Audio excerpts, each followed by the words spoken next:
leading a new generation of Republican. This is the Grand New Party Update.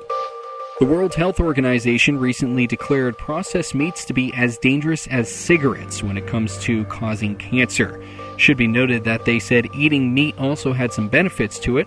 According to Cancer Research UK, the number of cancer cases caused by meat was only 3% compared to the 19% of cancer cases caused by tobacco. Now, when the World Health Organization says this, they're referring to processed meat specifically.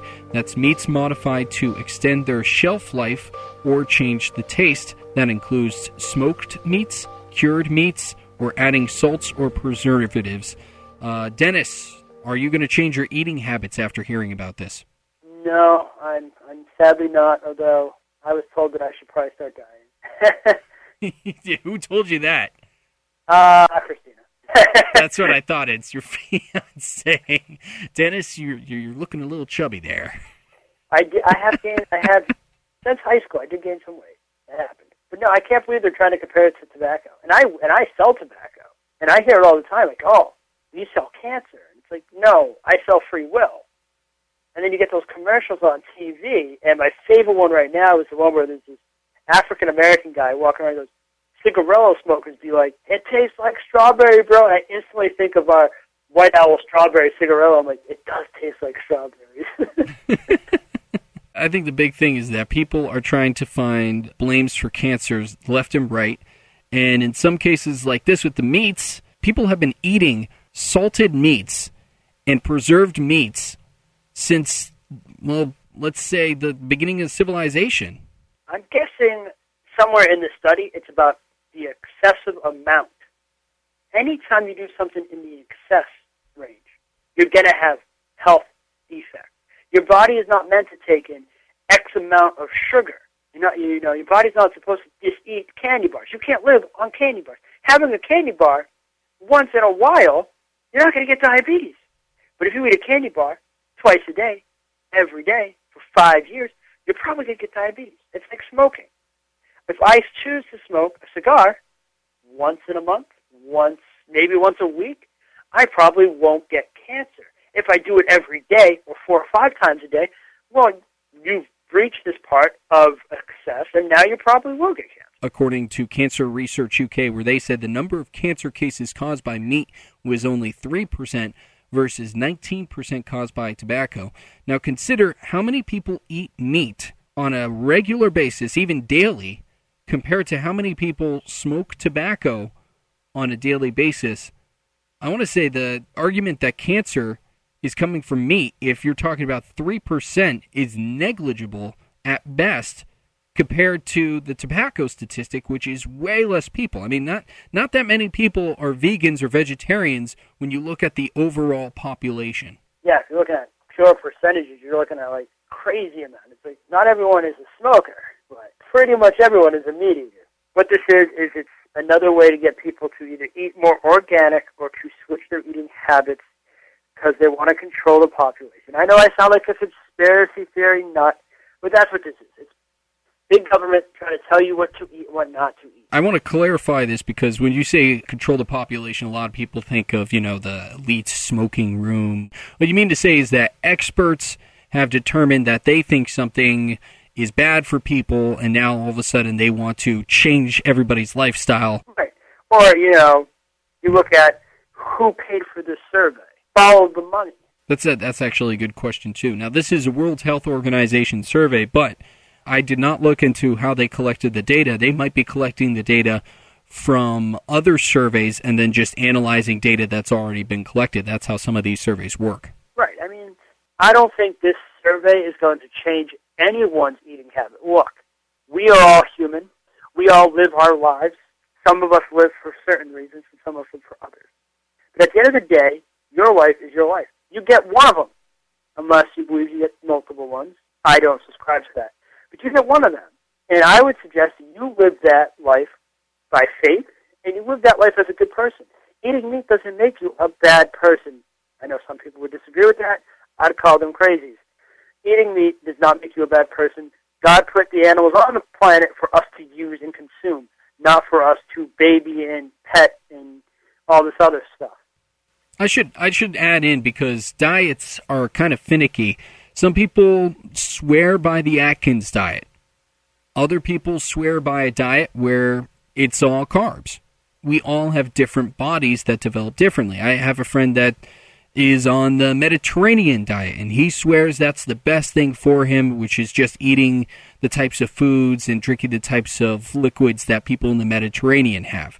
Another person I know goes by the Neanderthal one, the caveman diet, where they basically eat just the most basic food groups, and our bodies process this stuff differently. I mean, our DNA has changed to the different places that we live in.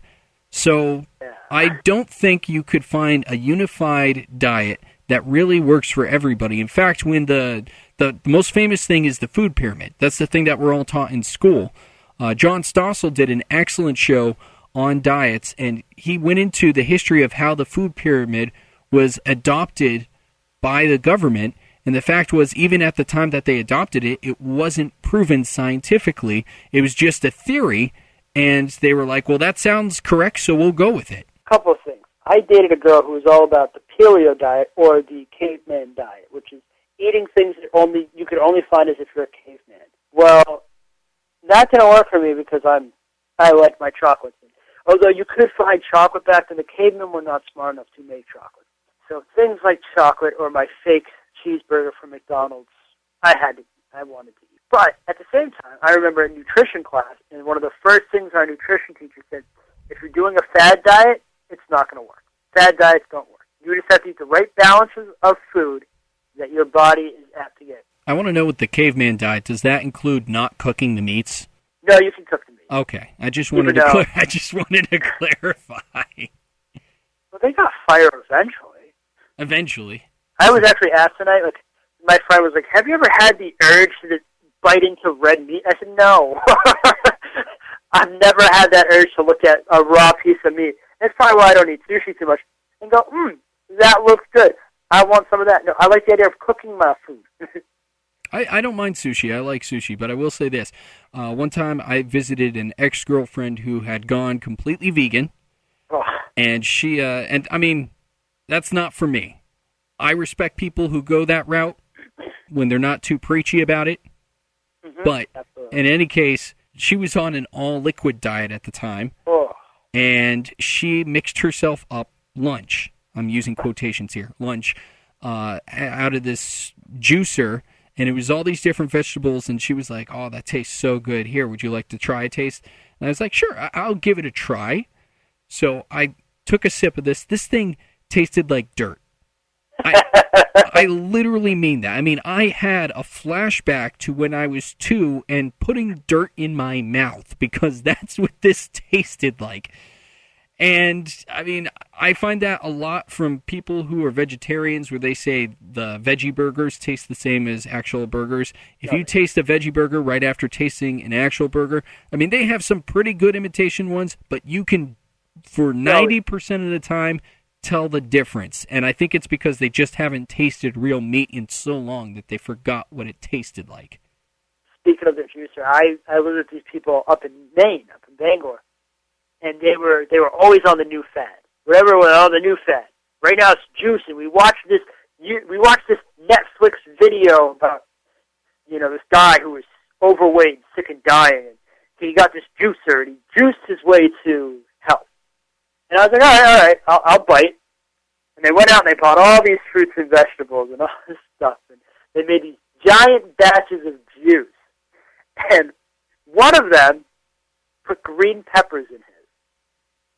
Okay. And when you tasted the juice, all you could taste was the green peppers, and it tasted so bad, because who wants to drink liquefied green peppers? Now, I like myself some green peppers. But liquefied green peppers, not something I want. And they wasted so much money, because whatever fruits and vegetables they didn't use just went to waste. And your fruits and vegetables will go bad so quickly if you don't use them right, or you don't preserve them right. And they wasted all of this money. I myself did make a juice concoction. I bought just enough right amounts of fruits and vegetables to make like a perfect amount. And mine was just heavy on pineapple, so I love pineapple. See, that's If the I thing. want to go in there. That's the I'm thing. gonna pass. You admit that a juicer was nice as something when you wanted a pineapple drink. Yes. And I mean, for me, a juicer would be nice when I have probably a banana and strawberry drink. I love banana and strawberry as a flavor. Other people do entire diets based around the juicer. And I mean, if that works for them, great, fine. I congratulate them. But that would not work for me. And I think this is yet another example where different lifestyles are meant for different people. Absolutely. All right, so we're pretty much at the end of this episode. Dennis, I have a reaction of the week.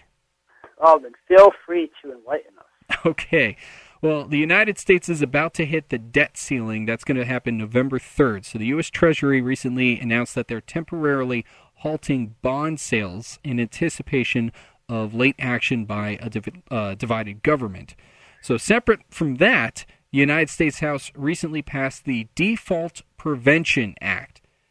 This act is going to allow the United States to borrow past our debt ceiling to pay the principal and interest on both government debt held by the public as it comes due and obligations held by Social Security Trust Fund. In other words, we need to borrow past the debt ceiling to pay our debt and Social Security.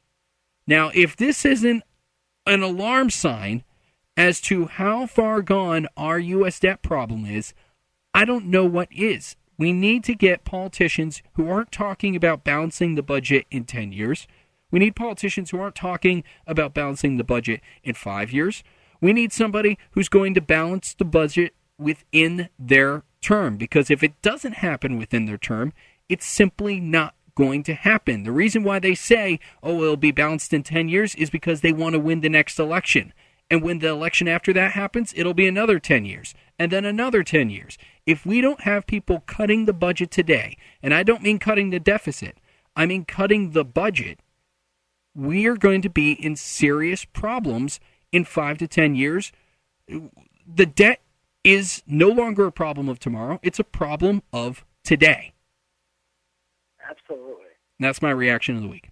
You know what's scary? What? Is the people who are running this country went to the same math programs or better math programs than me and you did. Imagine what's going to happen when the Common Core math kids get into office. Oh, my goodness. I'm not sure if you've seen this, but Common Core teaches kids to break down numbers when they're adding them or subtracting them together into units of 10. Imagine how many units of 10 fit into a trillion. That's going to take a while. That's going to take a while to figure out our national debt once you start using Common Core math. Maybe that's why Obama can't get on top of that, because it's taking too long for him to break it down into units of 10. Oh, man, I can just see the cartoon, cartoon of him trying on. Just wait another decade or two. He'll finally have figured out, oh, that is a lot of money. That's a lot of tens. That's a lot of tens. Maybe I should have cut the budget. Oh, man, I don't know what it will take for these people to realize that if you borrow more money to pay off the money you already borrowed, you're just running around in circles. You're compounding interest. We're paying interest on paying off our interest. This cannot, and this is happening today. This was the nightmare scenario 10 years ago. This is happening today. It's silly. It's like, well, I'm going to go take out a loan to pay off my other loan. It's like, you need to first, again, like you were saying, stop the bleeding. Stop it. Stop the bleeding. And then pay. Start sewing up this cut. All right, Dennis. I think that's it for the week. I will talk to you next week. All right. This is the Grand New Party, and this has been our update. Take care. Grand New Party Update is the intellectual property of Tony Zor and Dennis Rose. Voice of credits provided by Gino Devaney. Theme music, Namaste, by Jason Shaw, as discovered off freemusicarchive.org on the album Tech Urban Dance.